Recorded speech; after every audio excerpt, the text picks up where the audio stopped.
राजा ने कहा, लेकिन हमारे पास ये फूल कहां से आएंगे, क्योंकि जंगली दानव तो अपने बाग में किसी को नहीं आने देता, और कोई वहां पहुंच भी जाए तो वो उसे मार डालता है। दुकानदार ने कहा, हुजूर, ये काम तो पूरे देश में एक ही लड़का कर सकता है। इसका नाम अर्जुन है। उसे बुलाकर कहिए कि तुरंत मोहिनी का फूल लेकर आए। राजा ने फिर वही किया जो दुकानदार ने कहा था। अर्जुन को बुलवाकर कहा, जंगली दानव के बाग से मोहिनी नाम का फूल लेकर आओ, वरना मेरे पक्षी मर जाएंगे। अर्जुन ने कहा, महाराज, अपना पक्षी आपको दे दिया था। आपने कहा इसका साथी लाओ, मैंने वो भी पकड़ कर ला दिया। लेकिन आपका यह हुक्म अजीब है। मुझे तो यह मालूम नहीं कि जंगली दानव का बाग कहाँ है।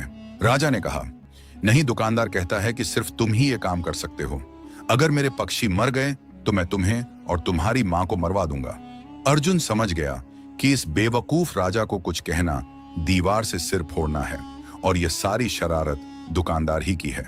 इसलिए वह चुपचाप घर वापस आ गया। इसने दिमाग लगाना शुरू किया कि क्या किया जाए। इस शहर में एक साधु जी रहते थे। वह बहुत समझदार थे और उन्हें सब कुछ मालूम था। अर्जुन उनके पास पहुंचा।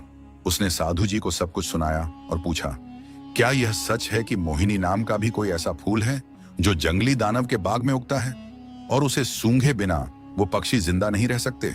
साधु जी ने कहा, हाँ, ये सच है। ये पक्षी साल में एक दिन जरूर ये फूल सूंघते हैं। चाहे वो कहीं दूर दराज इलाके में चले जाएं, तो भी वसंत के मौसम में इस फूल के पास जरूर आते हैं। इसलिए जंगली दानव अपने बाग में यह फूल जरूर उगाता है। इस तरह ये अजीब पक्षी हर समय उसके बाग में रहते हैं।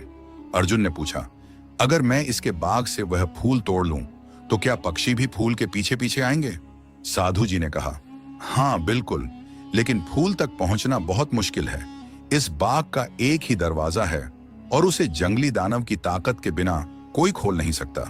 अर्जुन ने कहा, मैं उसे खोल लूंगा, बस मुझे आप इसका पता बता दीजिए। साधु जी ने उसे जंगली दानव के बाग का पता बता दिया, और यह भी कहा, बड़े बड़े पहलवान और बहादुर लोग वहां गए थे, लेकिन कोई भी जिंदा वापस नहीं आया। जंगली दानव बहुत ताकतवर है। तुम कोशिश करना कि किसी तरह छुपे रहो। अगर वह तुम्हें देख ना सका तो तुम्हारी जीत होगी, वरना वो तुम्हें मार डालेगा। अर्जुन ने हर बात को अच्छी तरह समझ लिया, और अगले ही दिन सुबह सुबह चल पड़ा। वो चलता गया। आखिर वो जंगली दानव के बाग तक पहुंच गया। बाग का एक ही दरवाजा था जो बहुत बड़ा था, और बड़ी बड़ी चट्टानों को मिलाकर बनाया गया था। कई पहलवान मिलकर भी उसे हिला नहीं सकते थे। वह दरवाजे के करीब बैठ गया, लेकिन वह इतना थका हुआ था कि उसे तुरंत नींद आ गई। इसकी आंख एक शोर से खुली। शोर ऐसा था कि लगता था जैसे आंधी आ रही है।